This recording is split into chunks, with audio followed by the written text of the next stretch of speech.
Bom dia, irmãos, graça e paz. Estamos iniciando hoje a nossa 13ª lição, que é a última lição desse trimestre. Iniciamos em janeiro com a abertura feita pelo nosso professor Gil Deval. É interessante que ele ali, ao colocar os livros do Pentateuco, ele mostrou que cada início do livro, por exemplo, Gênesis fala no princípio, e aí de Gênesis até Deuteronômio, nós vamos encontrar a seguinte proposição: no princípio, estes foram os nomes chamados ao deserto para ouvir as palavras. Então é maravilhoso nós podermos ver como a palavra de Deus ela é perfeita, ela se encaixa, e a gente vê logo no início, nestes 5 primeiros livros que foram escritos por Moisés, nós vamos encontrar o chamado de Deus desde o início. E quando a gente vai para Êxodo, a gente vê que Deus ele retira o seu povo, é quando é a saída do seu povo do cativeiro egípcio, que estava já há 400 anos, o povo hebreu cativo no Egito, sob a liderança de Faraó. E Deus então convoca o seu povo, chama o seu povo, apresenta para o seu povo uma nova caminhada, e esta caminhada é rumo à terra prometida, a Canaã. A gente vê que há um paralelismo muito sublime com relação ao nosso chamado também. Nós hoje fomos chamados por Deus para esta nova caminhada rumo à Nova Jerusalém. E a gente vai aprender aqui, e a gente tem aprendido, e louvamos ao Senhor por cada servo que esteve ministrando aqui. Se eu não me lembrar de todos, mas me perdoem. Louvamos ao Senhor pela vida do irmão Gil Deval, do irmão Almiro, da irmã Marta, que neste trimestre estiveram aqui ministrando a palavra do Senhor. E creio que estes estudos, eles são muito importantes, são imprescindíveis para nós entendermos o nosso chamado hoje. Nós somos chamados por Deus para sermos seus adoradores. E a gente viu aqui que o povo de Deus, no princípio, precisou ser instruído a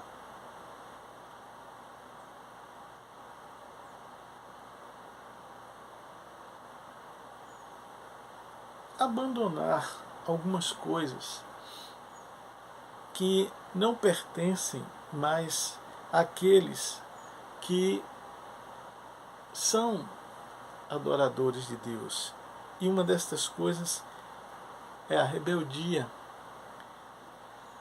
A rebeldia contra líderes, os quais Deus comissionou, a rebeldia contra o próprio Deus, que é bom para nós, que em essência é amor. E outra coisa que devemos abandonar, que o povo de Israel foi também ensinado que isto não agradava a Deus, era dissonante, estava em desarmonia com o propósito pelo qual Deus convocou o seu povo, que é a prática da murmuração. Então, ao longo dos nossos estudos, dos 12 e agora o 13º estudo da lição, dessas lições baseadas na revista Compromisso, nós vimos que Deus, Ele tem um propósito para o seu povo, que Deus, Ele age com propósito. Por isso que Ele deixou para nós o seu ensinamento, um guia para verdadeiros adoradores. E este guia, nós sabemos que é a sua palavra, é o manual que nós temos. Porque o povo pelo qual Deus escolheu para a adoração a Ele, e esta adoração é uma adoração exclusiva para Deus. Nós sabemos que Deus, Ele não divide a sua glória. Nós vimos que o povo de Israel muitas vezes era influenciado por povos politeístas, povos pagãos, para adorar deuses, obra das mãos dos homens, fruto da imaginação do ser humano. Mas Deus, Ele nos libertou, assim como libertou o povo de Israel do cativeiro egípcio, para nos dar uma oportunidade de desfrutarmos de algo melhor. Quando a gente vai lá para Gênesis, a gente vê que Deus preparou tudo para o primeiro casal. Deus fez o jardim do Éden e nós sabemos que não faltava nada para o primeiro casal, para Adão e Eva. Eles tinham tudo. E Deus, sempre na viração do dia, vinha para ter este relacionamento, este contato, esta comunhão com o primeiro casal. E a gente viu que quando Adão e Eva foram enganados e caíram na tentação de Satanás e viram que estavam nus, eles providenciaram algo para cobrir a sua nudez, mas a gente sabe que o ser humano, ele não tem a solução para os seus problemas. E foi necessário que Deus instruísse para que eles imolassem um animal, e ali já apontava para Jesus Cristo, que é o Cordeiro de Deus que tira o pecado do mundo, e com aquela túnica eles se vestiram, cobriram a sua nudez. E nós sabemos que Deus nos dá as instruções para nós o adorarmos verdadeiramente. Deus, Ele quer que os seus adoradores, e nestes adoradores estamos incluídos, nós, eu e você estamos incluídos. Deus então estabelece os seus critérios para adoração. Nós vamos encontrar Jesus na Nova Aliança, no Novo Testamento, ele falando que nós não podemos servir a dois senhores. E quando ele fala de senhores, ele denomina o dinheiro como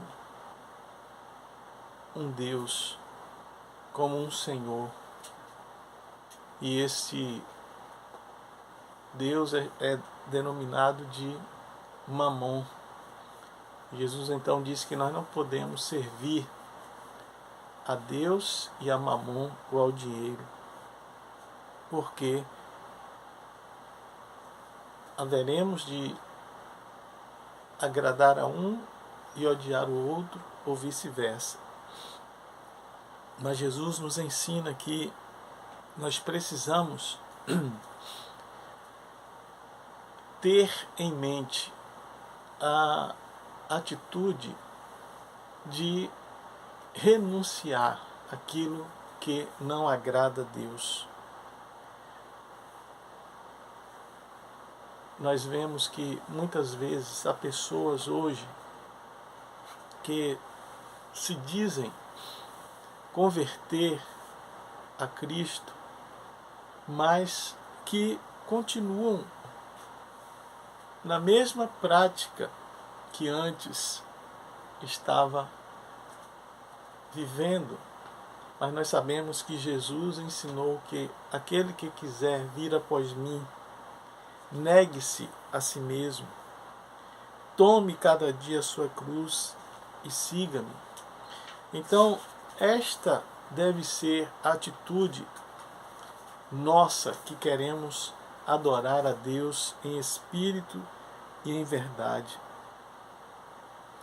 Outra coisa importante que nós aprendemos é que nós, como adoradores, devemos estar em harmonia, porque Deus é quem escolhe os seus adoradores. Jesus mesmo mostrou isso, que Deus procura aqueles que assim o adorem, em espírito e em verdade. E quando os adoradores de Deus, eles, porventura, saem daquela diretriz dada por Deus, Deus chama este adorador para estar em linha com a sua palavra, vivendo aquilo que Deus deseja que cada um de nós vivamos. E Deus, Ele quer que os seus adoradores, eles não sejam murmuradores. Deus quer que os seus adoradores sejam gratos a Ele. E a palavra diz que nós devemos em tudo dar graças, porque esta é a vontade de Deus em Cristo Jesus para conosco. E nós precisamos ter também o cuidado de não permitirmos que a influência do sistema que nós vivemos venha interferir na adoração a Deus, porque muitas vezes nós estamos vendo as pessoas se colocando no lugar de Deus, e nós chamamos isso de o culto ao homem, né? Nós temos que ter o cuidado de que a glória, ela deve ser direcionada a Deus. Todo louvor, toda honra e toda glória são para o Senhor, porque Ele é o único digno de ser adorado. E Jesus, quando estava sendo tentado por Satanás ali no deserto, após jejuar 40 dias e 40 noites, e Jesus, quando ele foi tentado sobre a adoração, Satanás propôs a Jesus, que lhe daria todos os reinos deste mundo se Jesus se prostrasse e o adorasse. Jesus então cita a palavra, que ao Senhor teu Deus adorarás, e só a Ele servirás. Tem versão que fala, só a Ele prestarás culto. Então, a adoração, o culto, o louvor deve ser tão somente ao Senhor Deus. Ele é o único digno de ser adorado. E a adoração deve ser uma prática na nossa vida. Deve ser algo que nós, desde ao acordar até nos recolhermos para o descanso da noite, dormirmos à noite, nós devemos estar buscando em tudo agradar a Deus. E o salmista mesmo diz, agrada-te do Senhor, e Ele te concederá o que deseja o teu coração. Então, nós devemos, como adoradores, ter este cuidado de vivermos uma vida que agrade ao Senhor, que seja para o louvor da sua glória. E nós devemos também lembrar que os adoradores de Deus, eles têm comunhão tanto com o Pai, com Deus, como também com os homens. E isto é agradável a Deus. Nós vemos no próprio exemplo do Senhor Jesus que Ele tinha comunhão com seus discípulos, mesmo aqueles que muitas vezes falhavam com Ele, como falhou, mas Ele tinha comunhão com eles. E lembrando que os verdadeiros adoradores, eles são obedientes a Deus. Nós vamos ver lá em Hebreus que quando fala sobre os heróis da fé, aquela galeria de homens e mulheres que serviram a Deus, que adoravam a Deus, a fé ali pode ser traduzida, pode ser vista como obediência, porque nós devemos a Deus total obediência. Nós temos isso na vida do Senhor Jesus, que a palavra do Senhor diz que Jesus foi obediente ao Pai até a morte e morte de cruz. Lembrando que a obediência é o estilo de vida do verdadeiro adorador. De modo que nós que servimos hoje a Deus, buscamos fazer a vontade do Senhor. E Jesus mesmo disse que nem todo aquele que me diz Senhor, Senhor, entrará no reino dos céus, mas aquele que faz a vontade do meu Pai que está nos céus. Então, esse é o estilo de vida do verdadeiro adorador. É a obediência a Deus. Outro tópico é que os adoradores, eles andam na contramão do perigo da desobediência. Então, nós hoje procuramos viver uma vida que não se coloca contra o propósito de Deus. Nós sabemos que hoje nós vivemos leis, debaixo de leis que muitas vezes são criadas pelos homens, mas que elas às vezes não são morais, elas não agradam a Deus, são legais, mas não são morais. E nós andamos na contramão daquilo que não agrada a Deus, porque nós fomos chamados por Deus para ser os seus adoradores, que o adoram em espírito e em verdade. Bem, irmãos, estamos chegando ao nosso último subtópico, que fala sobre o último canto de um adorador. Baseado em Deuteronômio 31, do verso 30 até o verso 12 do capítulo 34. E aqui o autor ele nos mostra algo interessante. Ele diz assim: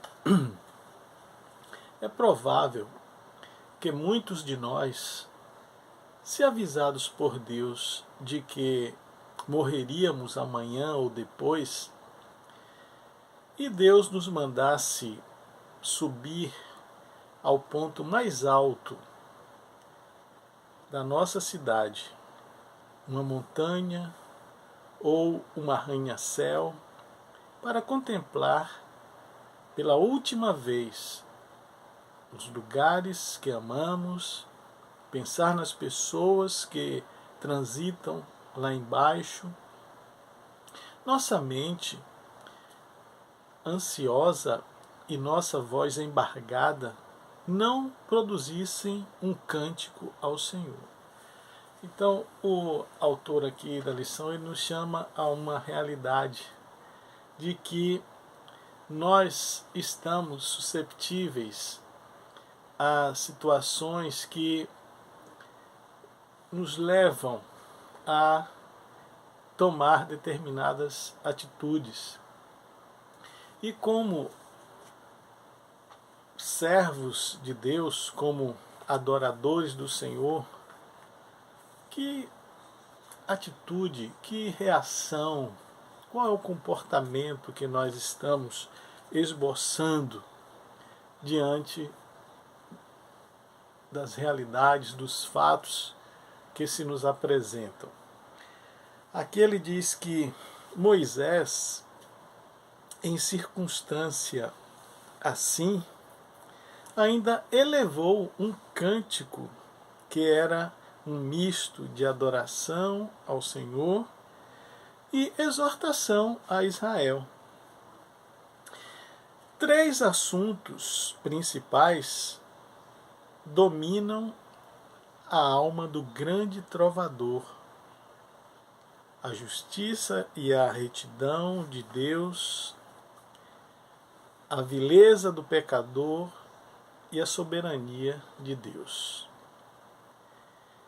O cântico escrito no mesmo dia em que Deus lhe ordenou subir ao Monte Nebo e introduzido por uma exaltação ao Senhor que ressalta os grandes feitos de Jeová a favor do seu povo escolhido, e uma afirmação da justiça, da retidão e da soberania de Deus.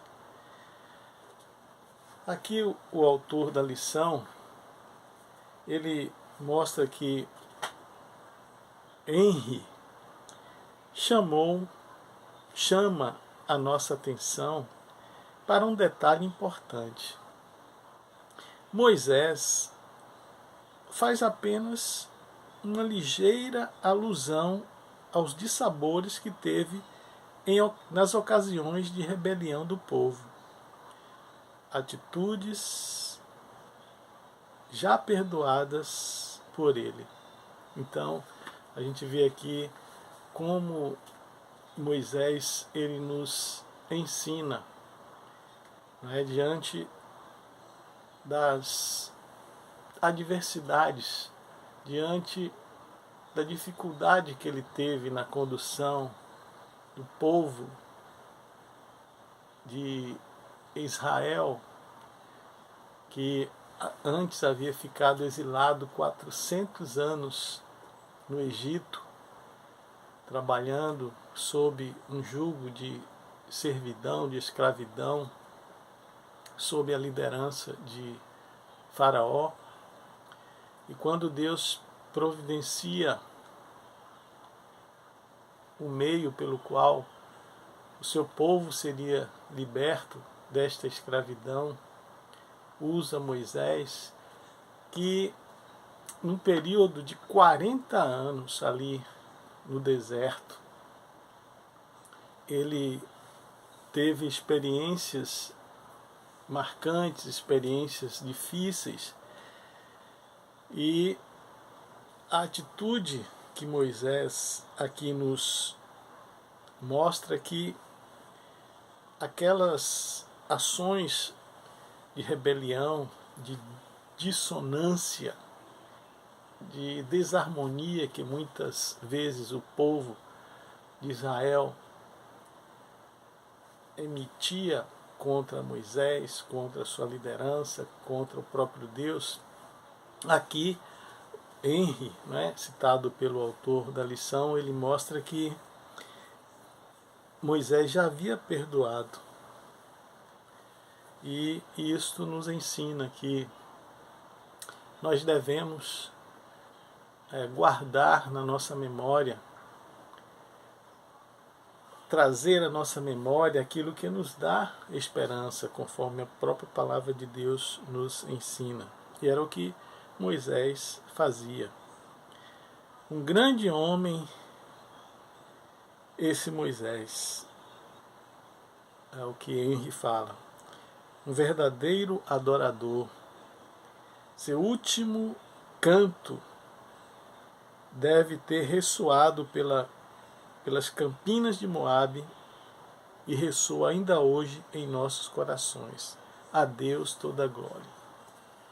Que coisa linda, né, irmão? Nós vermos que a maneira como Deus trabalha e a forma como nós, os seus filhos e filhas, devemos agir diante, não é, de situações que muitas vezes vêm contra nós, mas a gente aprende aqui como verdadeiros adoradores, e o que a lição nos reporta é que devemos ser adoradores obedientes a Deus.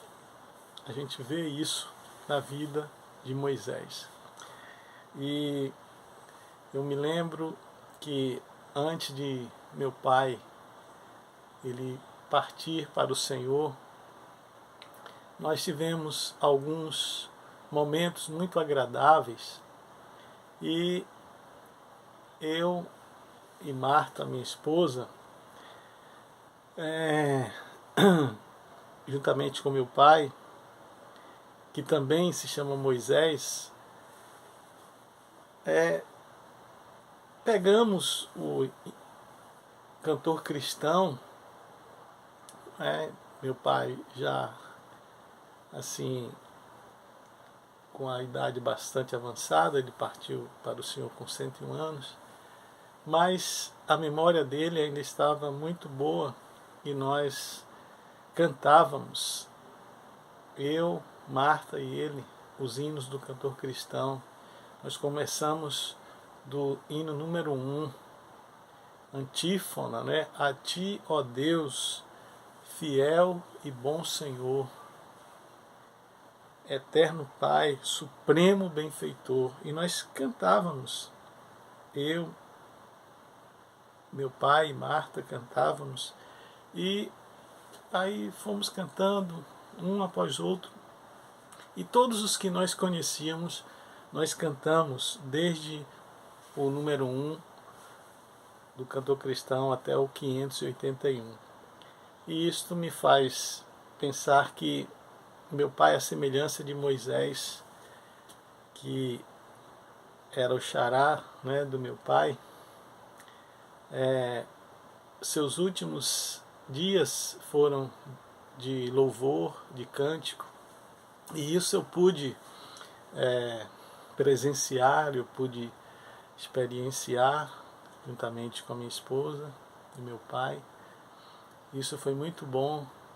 E também quando meu pai estava no leito, né, no hospital português, Marta até gravou meu pai orando, e a gente vê que o que estava nos seus lábios eram palavras de fé, de um verdadeiro adorador, e os cânticos também nos seus lábios. E nós louvamos a Deus por isso, porque o mesmo Deus que usou o patriarca Moisés, e ele age hoje da mesma forma, direcionando a vida dos seus servos, dos seus adoradores, para viver em obediência ao que ele nos ensina, para que assim o nome do Senhor, nosso Deus, seja glorificado. E que durante este trimestre o que nós aprendemos possa ficar na nossa memória, possamos colocar em prática aquilo que o Senhor tem nos ensinado na sua palavra e através do seu Espírito Santo, usando a instrumentalidade dos seus servos para falar conosco aquilo que um verdadeiro adorador deve fazer, que é adorar ao Pai em espírito e em verdade. Que o Senhor continue nos abençoando em nome de Jesus. Amém.